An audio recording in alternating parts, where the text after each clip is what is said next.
Dear students, Assalamu alaikum. Today my topic is youth and the tasks ahead, written by Dr. Karan Singh.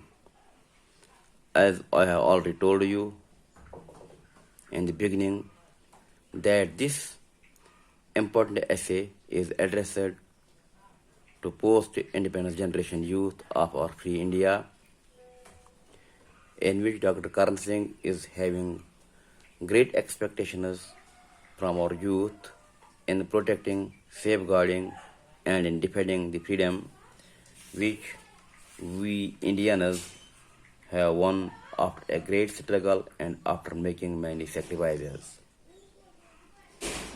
How a youth can protect and defend the freedom of our country.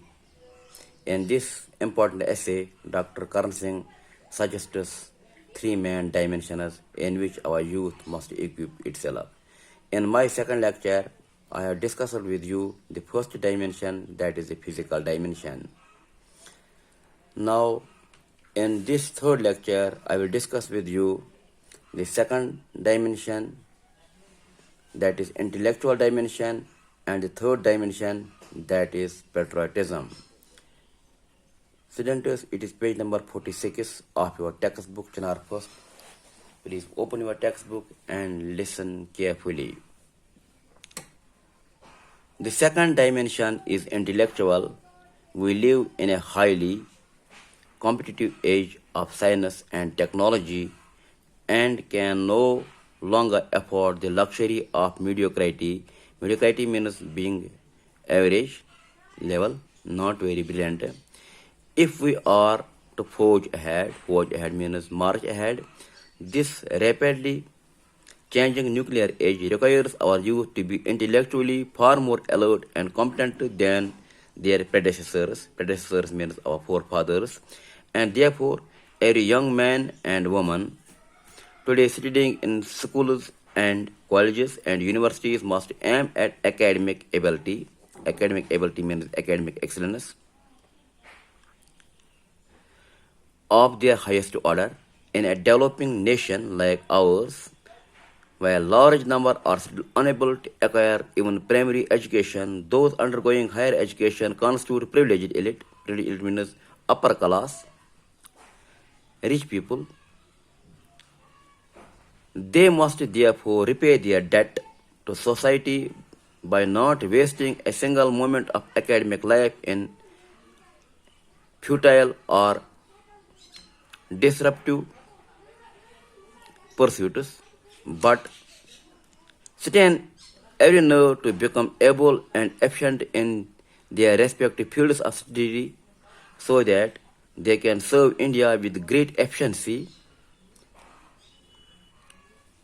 In this context, the futility of students, futility means uselessness of students, getting involved in party politics and intrigues means conspiracies is too obvious to need any reiteration. Reiteration means surpluses, repetition. This is second dimension, it is intellectual dimension. Here Dr. Karan Singh says that we live in an age of science and technology. Our age is highly competitive age of science and technology. So, our youth must be intellectually alert. Young men and women studying in schools and colleges and universities must attain academic ability of highest order. In our India, only the privileged few get the opportunity to study in colleges and universities, because majority of the people are poor. There are some poor people who can't even dream of getting higher education. So those who are privileged to do so must try to repay their debt to society to become efficient in their fields of study, in their areas of study. faculties of the. And further, he recommended students that they should not take part in politics.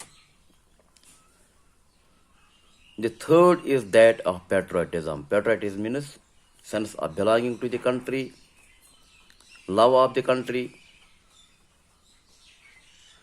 desire to serve the country. I am not concerned here not so much with the routine meaning of this term as with the deeper patriotism which transcends all pettiness and exclusivism. Exclusivism means a feeling of being special and creates in our youth a deep urge means desire for national unity and progress. This alone can, this alone can